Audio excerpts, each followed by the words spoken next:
बुंदेली, चुगली से नीरज और खबर आ रही प्रयागराज से। प्रयागराज के प्रेरणा परमार्थ आश्रम में भैया शानदार आयोजन भव 26 जनवरी के और बसंत पंचमी की खास मौका पर सर्वेश्वरी समूह के संस्थापक भगवान अवधूत भगवान राम की प्रेरणा से चले वाले 19 सूत्रीय कार्यक्रम के तहत दहेज उन्मूलन की जो दहेज की जो विकृति है समाज से, इसे हटावे के लाने दहेज उन्मूलन को जो कार्यक्रम है जी के तहत आश्रम पद्धति से कम खर्च की शानदार शादी को आयोजन करो जाते हो। यही कड़ी में जो सामूहिक विवाह यज्ञ को आयोजन प्रेरणा परमार्थ आश्रम प्रयागराज में करोगा। प्रेरणा परमार्थ आश्रम के संचालक पूज्य सुधीर भैया जी के निर्देशन में जो भव्य आयोजन भाव और ऐसे गरीब जरूरतमंद परिवार जिनकी बिटियां हैं और उन्हें शादी शायद इतनी वैभवशाली शादी करने में भी परिवार सक्षम नहीं है, ऐसे परिवार की बिटियां शानदार नगर सेठ जैसी शादी की तरीके से उनको ब्याह काज भाव शानदार उपहार के संग उन्हें विदा करोगे और प्रेरणा परमार्थ आश्रम परिवार के लोग वर वधू पक्ष की भूमिका में नजर आए। देखो जा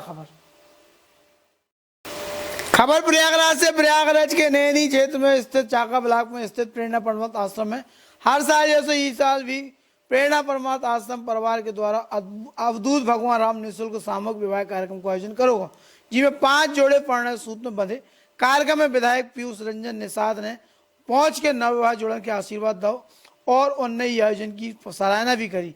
परम पूज्य अवधूत भगवान राम ने अपने आशीर्वचन में अवधूत भगवान राम के आशीर्वचन को भी वाचन करोगा और दहेज की जो कुष्ठ है समाज को आशीर्वचन में उन्होंने कही थी कि दहेज एक सामाजिक कुष्ठ रोग को धीरे धीरे पूरे शरीर के जैसे कुष्ठ रोग खत्म कर दे, वैसे ही एक अच्छे समाज के जो दहेज भी खत्म कर दे और यही कारण से समाज के पतन से बचावे के लाने इस सामाजिक कुप्रथा है दहेज की कुप्रथा के दूर करने के लाने प्रेरणा परमार्थ आश्रम लगातार जो विवाह यज्ञ करता आते हैं। पूरे भारतवर्ष में अब तक 3000 से ज्यादा कन्या के विवाह और विवाह में सहयोग और आश्रम परिवार द्वारा करो जा चुको। हम बता दें कि पूरे आश्रम में मुस्लिम कन्या को भी विवाह होते और मुस्लिम कछु मुस्लिम लोगों को निकाय भी हो चुको। परम पूज्य अघोर मूर्ति सुधीर भैया जी के निर्देशन में जो पूरा आयोजन हो और हम बता दें कि शानदार बारात सजी, बारात का दूल्हा सजे और बिल्कुल घोड़ी पे बैठ के बारात में पहुंचे। बारात के उपहार की सामग्री भी दी गई और ई के बाद भैया शानदार तरीके से ये आयोजन में लोगों ने पूरे उत्साह से भाग लो। वर वधू पक्ष के लोगों को भोजन करा हो और इतने आशीर्वचन भी दिए, लोगों ने अपने भाव व्यक्त करे। देखो सुनो पूरे जो कार्यक्रम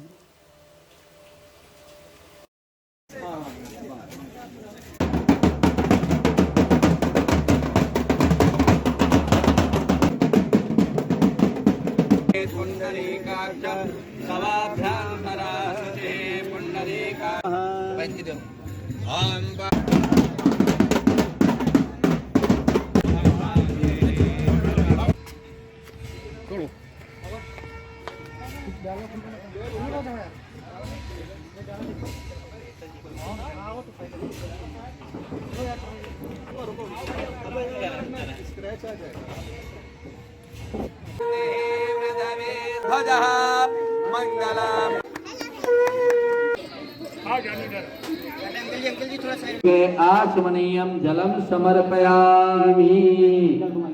2 बार जल भर हल्दी पिता के पास पैसे का अभाव है, जिनके पास समस्या है उनकी समस्या को कम करने में मदद की है। सबसे पहले मैं उन लोगों को आभार प्रकट करना चाहता हूँ इस शादी को संपन्न कराने में आर्थिक सहयोग किया है। आर्थिक सहयोग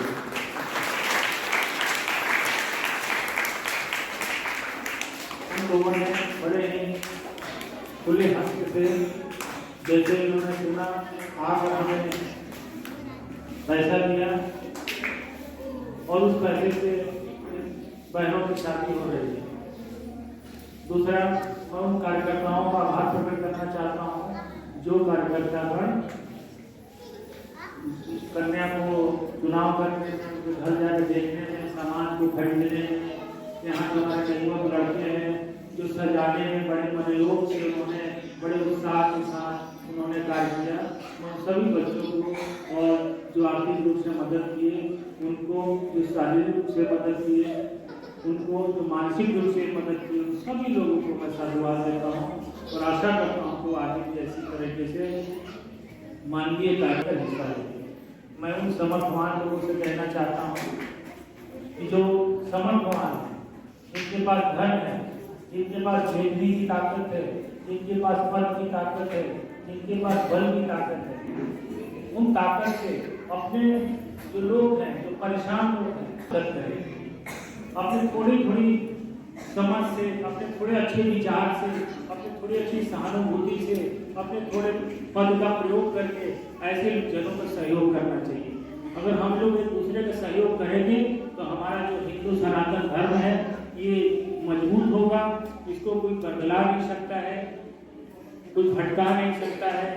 हम लोग दूसरों को दोष देते हैं कि वो वहां चला गया, वो उसको भटका रहा है, वो दूसरे धर्म को अपना लिया। नहीं, वो आर्थिक परेशान है, हमारे जो लोग हैं आर्थिक रूप से कमजोर है, भूख लगी है तो कोई भी खाना देगा तो आदमी खाएगा नहीं, तो उनका दोष नहीं है। दोष हम समर्थवान लोगों का दोष है जो केवल अपने परिवार तक ही सीमित है, केवल अपने परिवार के बारे में ही सोचते हैं। तुमको चाहिए कि अपने सामर्थ्य का, चाहे वो सामर्थ्य जिस विधा का हो, उसका प्रयोग करना चाहिए। अपने कमजोर भाई बहन है जो, जैसे अस्पताल खुला हुआ है तो अस्पताल का तो कोई धर्म नहीं है, तो मानवता है उसमें नहीं है, लेकिन अपनी जो शादियां हैं तो सभी लोगों को मिल के काम करें। जो भी समर्थवान लोग हैं वो अपने से जो कम समर्थवान है उनकी मदद करें। ऐसा करने से हमारा समाज सशक्त होगा, हमारा समाज आगे बढ़ेगा। खाली लोग दूसरों को दुहाई देते हैं वो ऐसा है ऐसा है, तो हम कभी प्रयास करते ही नहीं। तो हम लोगों को प्रयास करना चाहिए, सभी समर्थवान लोगों को खुले हस्त से करना चाहिए, अपने बाल बच्चों के लिए करते हैं। तो आपका जन्म केवल 2 बच्चों को 4 बच्चों को पालने के लिए नहीं हुआ, आपका जन्म सैकड़ों लोगों को मदद करने के लिए हुआ है। बशर्ते आपकी समझ की बात है, आपकी समझ की बात है कि आप कैसे मदद कर सकते हैं। बहुत अच्छी सोचते कि हमारे पास तो पैसा है नहीं, हम एक पैसा भी नहीं लगाए, लेकिन हमने बनाया कि भाई ऐसा करना है। उस भाव को लोगों ने पढ़ा, किसी ने पलक दिया, किसी ने कुछ दिया, किसी ने पैसा दिया, किसी ने घड़ी दिया, घड़ी का पैसा दिया। इस तरीके से सभी लोगों ने मिलकर, किसी ने शारीरिक श्रम किया, किसी ने लिपाई किया। आप देख रहे हो कितना अच्छे से सजाए होंगे, सबको अच्छा लगा सजावट, सबको खाना अच्छा लगा। मैं घराती और बाराती से पूछना चाहता हूँ, अगर अच्छा लगा हो तो हाथ उठाना। अच्छा समापन कहाँ मिले? तो ये सब कुछ जो हो रहा है ये गुरु लगा हुआ है, वो गुरु लगा हुआ, वो सब गुरु हैं जिनके वचन के कारण हमारे मन मस्तिष्क में भी ऐसी भावना बसती है, कुटुंबकम की भावना है। ये पूरा देश जो है हमारा भाई बहन है, पूरे लोग हमारे माता पिता तुल्य है। ऐसी भावना कब आज देखते हैं? क्या सामान्य जीवन में लोग अपने माता पिता को नहीं देखते? तो आप सब लोग 2-3 बात नहीं मानेंगे, हाथ उठाइए कौन कौन मानेंगे? पहले सुन लो, नहीं तो फिर पका जाओगे, जबरदस्ती हाथ उठवा देंगे। दोनों टाइम आपको पूजा करना है। क्या करना है? दोनों टाइम पूजा करना है, घर को साफ रखना है, अपने माता पिता सास ससुर की सेवा करना है, और घर का कूड़ा दूसरे के घर के सामने फेंक देना है। नहीं, ऐसा नहीं करना है। बिजली बचाना है, पानी बचाना है, कपड़ा साफ पहनना है, अपने बच्चों को स्कूल भेजना है। अगर आप सोचते हैं कि आपकी गरीबी कैसे दूर होगी, आपकी समस्या कैसे दूर होगी, तो बच्चों को स्कूल भेजना शुरू करिए और ध्यान रखिए, घर को साफ रखिए, दोनों समय घर को साफ रखिए। खटिया पे चारपाई पे बैठ के खाना मत खाइए, रात को जूठा बर्तन मत रखिए, उस दिन से आपके घर में बरकत होगा। और जब भी मौका मिले, इसमें मोहब्बतगंज के लोग कितने लोग हैं? मोहब्बतगंज के काफी लोग हैं। जब भी मौका मिले आप आश्रम जरूर आओ। न्योता खाने के लिए 10-10 किलोमीटर टेम्पो पे लगा के चली जाती हो ना, लेकिन यहाँ आने के लिए कहोगे कहीं आपको आश्रम आना चाहिए। आज आपकी समस्या में कौन मदद किया? आश्रम किया, आपके घर तक गया, आपको खूब ज्यादा से ज्यादा सामान दिया जा रहा है ताकि उसके घर में जहाँ जा रहे ससुराल में उसकी इज्जत बढ़े। ये कोई आर्थिक रूप से कमजोर घर से नहीं आई है, कि संपन्न तुम्हारे घर में बड़े बड़े लोग आए, शादी में विधायक आए, बड़े बड़े नेता आए हुए, दूर दूर से लोग आए हुए, ये बड़ी बात है ना। अब बिन बुलाए आए हैं, सब लोग खुश है, सब लोग कुछ देना चाहते हैं, तो आप सब लोग अच्छा बनो। दोनों टाइम पूजा करोगे ना, महिलाएं करो, 2 समय पूजा करिए और घर को साफ रखो, बच्चों को स्कूल भेजो, घर का पूरा बाहर रोड पे मत फेंको, रोज नहाओ, बच्चों को स्कूल भेजो, आपस में मिलजुल के रहो, माता पिता का सास ससुर का सम्मान करो। करेंगे सब लोग ना, अगर करोगे तो आप लोगों में बरकत होगा। अगले साल फिर हम ज्यादा जब हमें मदद मिलेगा तो और लड़कियों की शादी करेंगे। अभी से ही लड़का चुन लो, ठीक है सब लोग।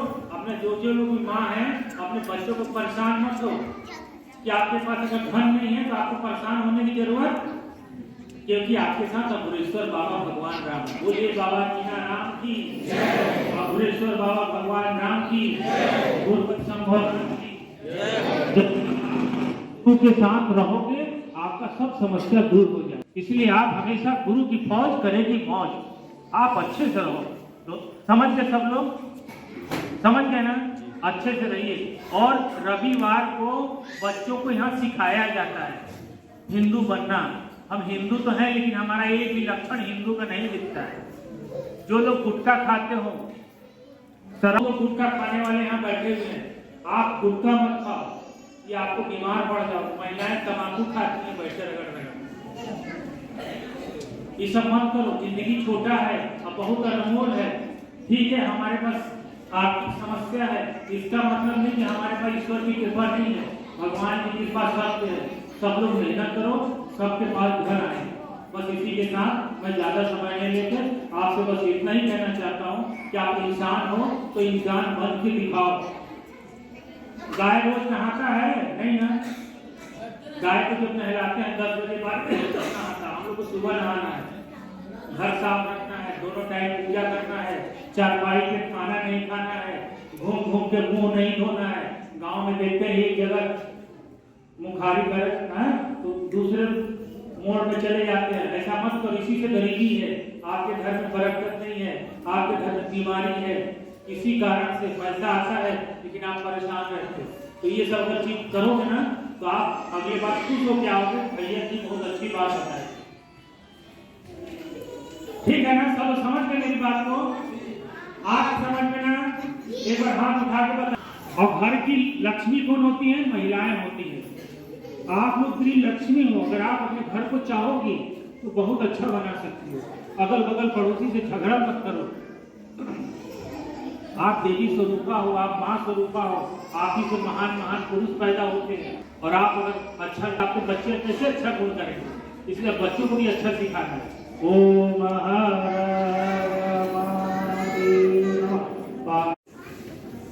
प्रारंभ से जुड़े हुए अपने साथी बंधु, सभागार में उपस्थित आज के इस कार्यक्रम में आए हुए वर एवं वधू पक्ष से एवं आश्रम परिवार के सदस्य, आज का ये कार्यक्रम जो कि ये संत परंपरा में और संत द्वारा कराया गया, ये समाज को एक आईना दिखाता है कि जब जब समाज अपने कार्यों से विमुख हुआ है तो संतों ने उसे आईना दिखाया है। समाज अपने जिन कार्यों से भी हटा, समाज का कार्य था कि जहाँ भी शादियाँ न हो पाए वहाँ शादी कराया जाए, लेकिन समाज विमुख हुआ तो संतों ने वो राह दिखाई है। तो हमें समझना होगा कि संतों द्वारा दिखाई गई राह, संतों के कार्य बहुत अनोखे होते हैं। जो साधारण कार्य हम नहीं कर पा रहे हैं, उनके लिए भी संत समाज हमारे सामने उसकी उपस्थिति करा रहा है। इससे हमें भी सोचने की बहुत आवश्यकता है। इन कार्यों को सुदूर बस्तियों में जहाँ भी कमी है वहाँ हमको करने की जरूरत है। अन्य कार्य जो ये प्रेरणा परमार्थ आश्रम द्वारा निरंतर वर्ष भर किए जाते हैं, वर्षों से किए जा रहे हैं, सारे ईश्वरीय कार्य हैं। जब भी कहीं किसी भी चीज की आवश्यकता समाज को पड़ती है तो आश्रम आगे आगे बढ़ता है और उन कार्यों को करता है, चाहे ठंड हो, चाहे जो भी आपदा विपदा हो या गंगा सफाई हो। ये संत समाज का एक दिशा निर्देशन है कि समाज को इस ओर देखने की जरूरत है, जो कि आज का समाज स्वयं के बारे में ही सोचने में अपनी पूरी ऊर्जा लगाया हुआ है और फिर वही चीज हो रही है जो कि नहीं होनी चाहिए।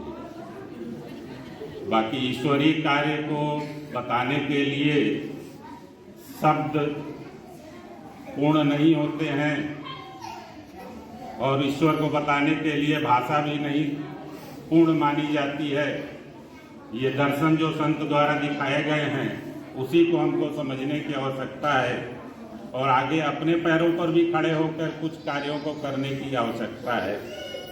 इन्हीं शब्दों के साथ आप लोगों को, नव दंपतियों को अग्रसर दरबार का पूरा आशीर्वाद मिला ही हुआ है। अपने जीवन को सुचारू रूप से अच्छे से चलाते रहें, संस्था के साथ जुड़े रहेंगे तो और कल्याण की बात होगी। और बाकी सभी जनों का जो यहाँ उपस्थित हुए हैं, मैं एक समय सर्वेश्वरी मंडप में विवाह महोत्सव की संध्या बेला में मंगलसूत्र में बंधने वाली कुमारियों को संबोधित कर रहा था। मैंने कहा, कुमारियों, ऐसा करना चाहिए। पति के गृह में जाकर जो भी गौरव का भाजन हो, चाहे वह माता हो, चाहे वह पिता हो, चाहे वह अग्रसर संत महात्मा हो, सत्कार करें, उनका गौरव करें, उनकी प्रतिष्ठा करें, उन्हें पूजें तथा अतिथि के आने पर आसन व जल दें।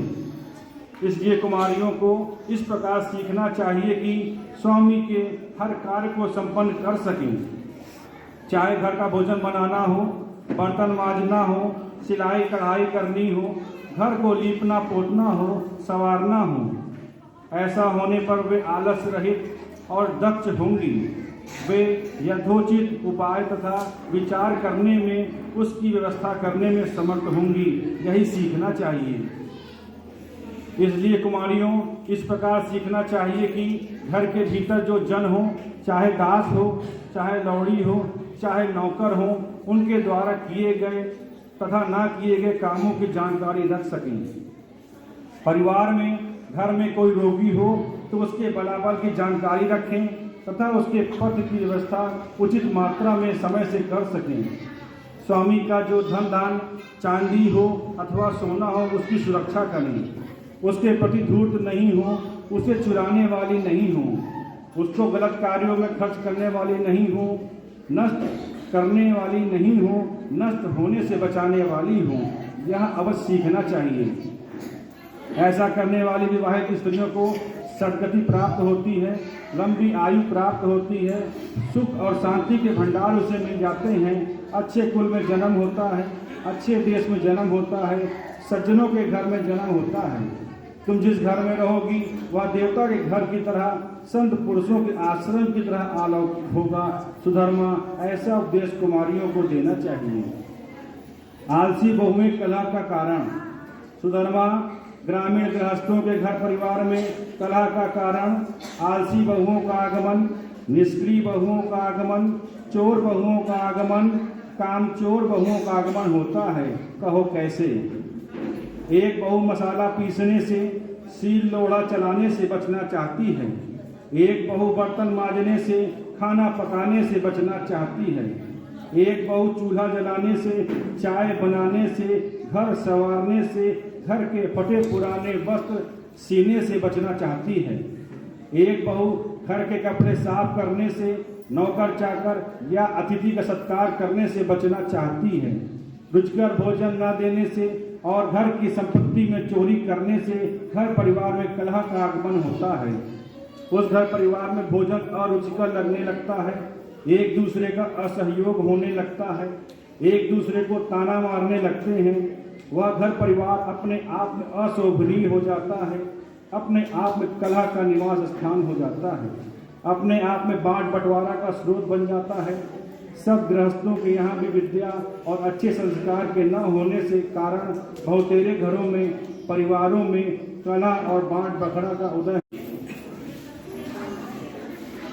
आज हमें ये 5 जोड़े शादी में आने का मौका मिला। 7 साल के बाद 6 साल के बाद मैं आश्रम आ रहा हूँ। पहले हम लोग आश्रम से जुड़े थे, काफ़ी 101 कन्याओं की भी शादी हुई। शुरुआत किए थे भैया जी इसी आश्रम में, और पूरा कार्य उस समय हम लोग मिलकर करते थे सभी सदस्यगण। आज इतना अच्छा लग रहा है, इतने दिन के बाद मैं यहाँ आया हूँ। अब मैं वहाँ व्हाट्सएप में देखता हूँ कि यहाँ कोई ना कोई प्रोग्राम होता रहता है, लेकिन अब देख के अपना मन मारते हैं। और आज मैं यहाँ आके बहुत अपने आप को गौरवशाली मानता हूँ। जय खुश हो ना?